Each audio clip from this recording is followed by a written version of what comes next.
Куры живут у меня на даче сами. Вот я приехала к ним. И хочу вам показать. Смотрите. Курятник состоит у меня из 3 вольеров. В первом вольере у меня содержатся молодые курочки, которым 6,5 месяцев и 6 месяцев. Некоторые из них уже несутся. И у них самый большой выгул. В центральном вольере у меня во 2-м вольере содержатся старые курочки разных возрастов. А в 3-м вольере у меня содержатся индюки с молодыми цыплятами, которые вот-вот только начинают нестись, которым 4,5 месяца и 4. И вот теперь смотрите, чем меньше вольер, тем грязнее там и мокрее. Вот посмотрите, небольшой вольер у индюков. И вот так вот прошелся один дождь, и уже, конечно, здесь грязно и мокро. А в 1-м вольере, чем больше вольер, тем там красивее и чистее. И получается, что в 1-м вольере, который у меня самый большой, здесь сухо и чисто. Несмотря на то, что были дожди.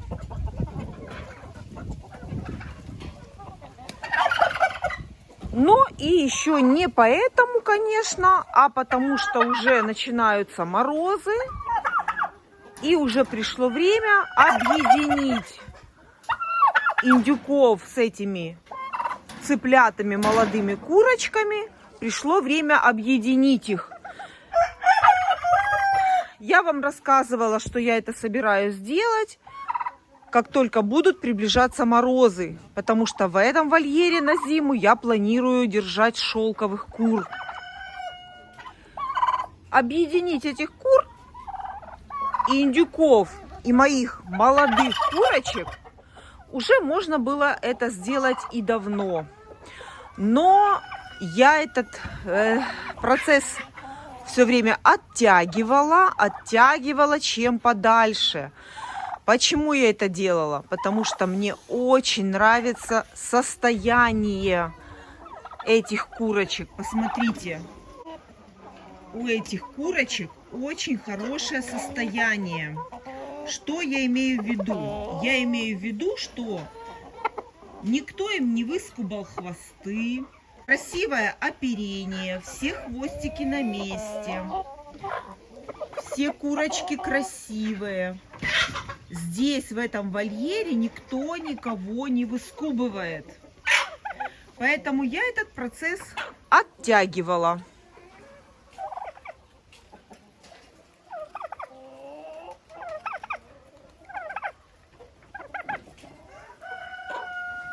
И откладывала на потом. Потом, вот будут первые заморозки потом. Но теперь уже тянуть некуда. И сегодня я их буду объединять.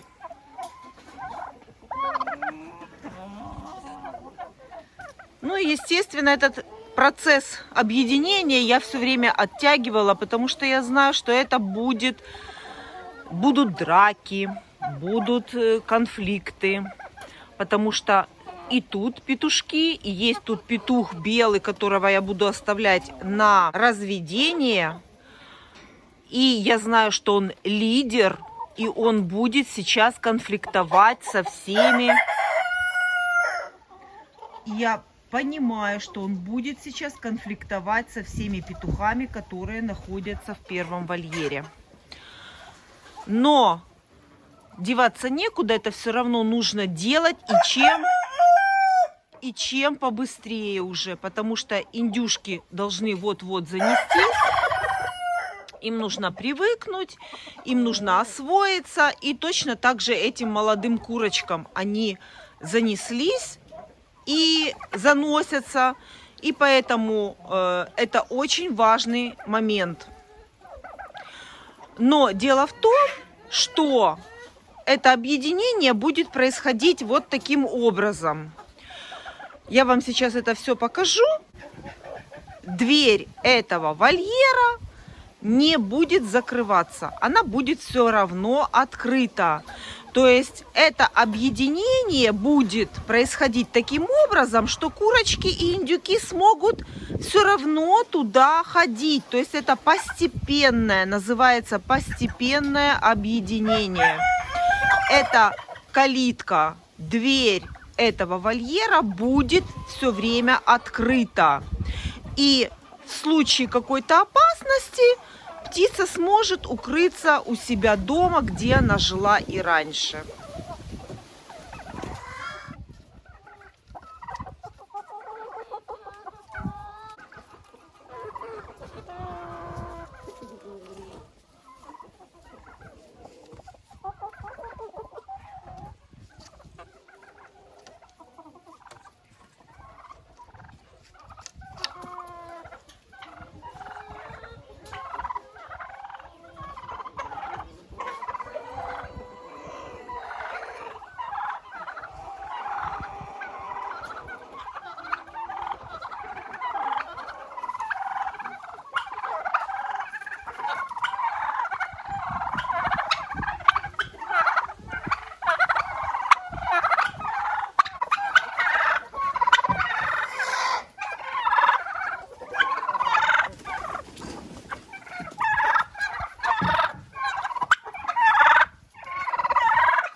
Что вам сказать? Пока сама не могу понять, что происходит. Индюки, естественно, прекрасно себя чувствуют в любом месте. Эта птица осваивается. А вот куры в шоке. Куры пока что в шоке.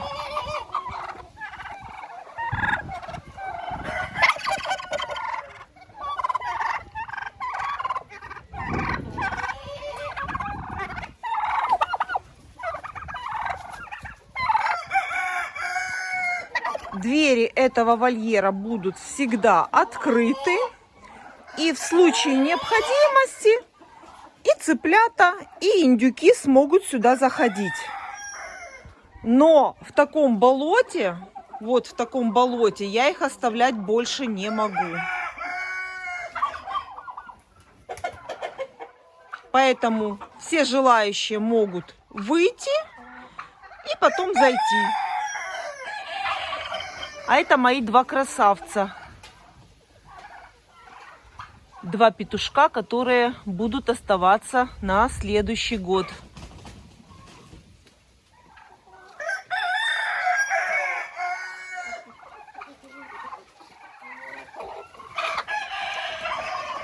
Петух охраняет свою территорию. Голошейку прогоняет, смотрите.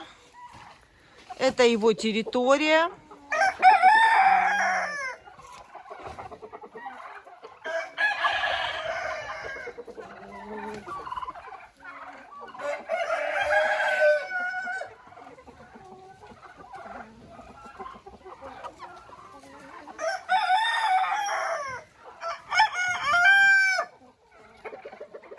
Все, конечно, в шоке. И курочки, и индюки. Но пусть привыкают. Будем смотреть. Вот уже драки начались. Драки петухов начались.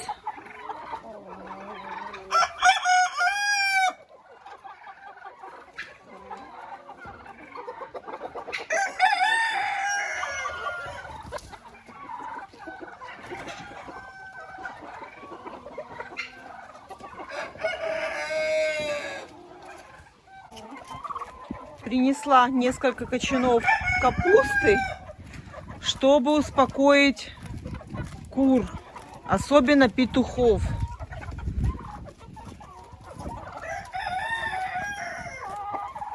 Принесла несколько кочанов.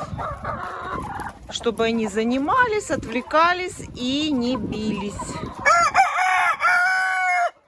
Потому что вот шелковый с мараном помесный уже получил по гребешку.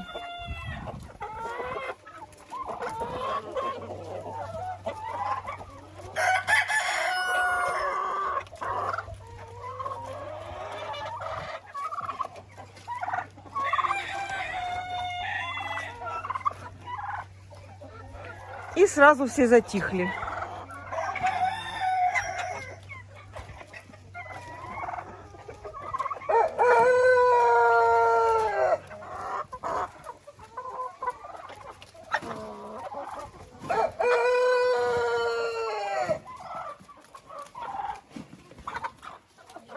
Вот, смотрите, видите?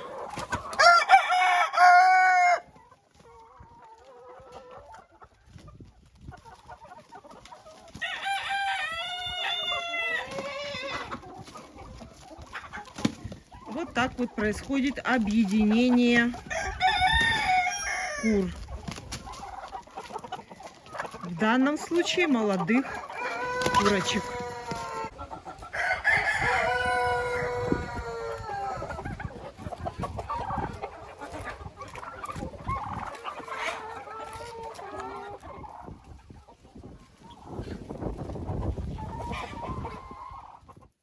Смотрите, вот такую мелкую морковку на обычной терке, на которой я тру, это нереально натереть.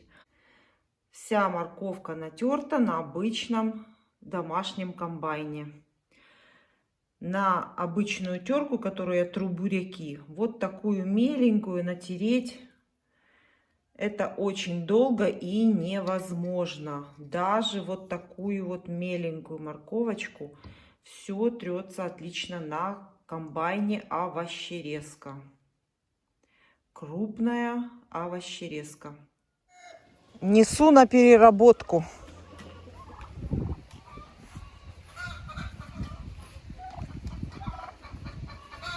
И куда ты залез? И куда это мы залезли? А ну слазь быстро оттуда.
Вы знаете, я подумала, что это очень хорошо совпало. Уборка капусты с объединением индюков с цыплятами.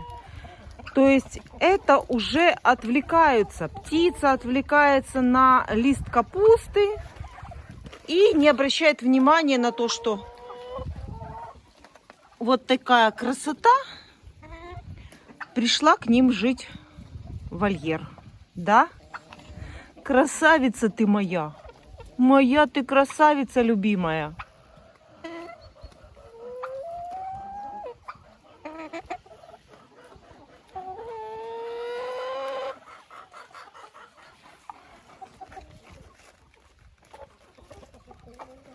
Ну и все потихонечку занимаются. Петух тоже занимается охраной своих курочек.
Как вам это не показать, не знаю. Посмотрите, это ветки прямо на пол. Вот, видите, я вам сейчас эту ветку пошатаю. Вот, смотрите, сколько яблок. Смотрите, какая красота. Смотрите, сколько яблок. Это одна ветка. Как я могу вам это чудо, яблоню эту не показать? Вот такая яблоня. Неприхотливая, абсолютно. Немножко весной пару веток я, конечно, обрезаю. Пару веток весной. И вот это весь уход. Больше ничего не делаю, ничем не обрабатываю. Единственное, что я могу вам подсказать, это мои догадки. Это как бы мое наблюдение. Это то, что возле этой яблони у меня сложен металл. И, возможно, это мои предположения. Вот эта яблоня так плодоносит. Она вся такая была. Я ее уже оборвала. И вот в конце решила вам показать, потому что, ну, это невероятно. Вот такое количество яблок и ветки прямо на полу. Вот, прямо на полу ветки. Вот вам покажу. У меня возле этой яблони сложен металл. И вот где-то я такое слышала, что железо, металл у корней дерева, в частности, это шла речь про, по-моему, какой-то, не буду сейчас сочинять, но про что-то я слышала, что вот так вот очень хорошо начинает плодоносить. И вот здесь у меня сложен металл возле этой яблони.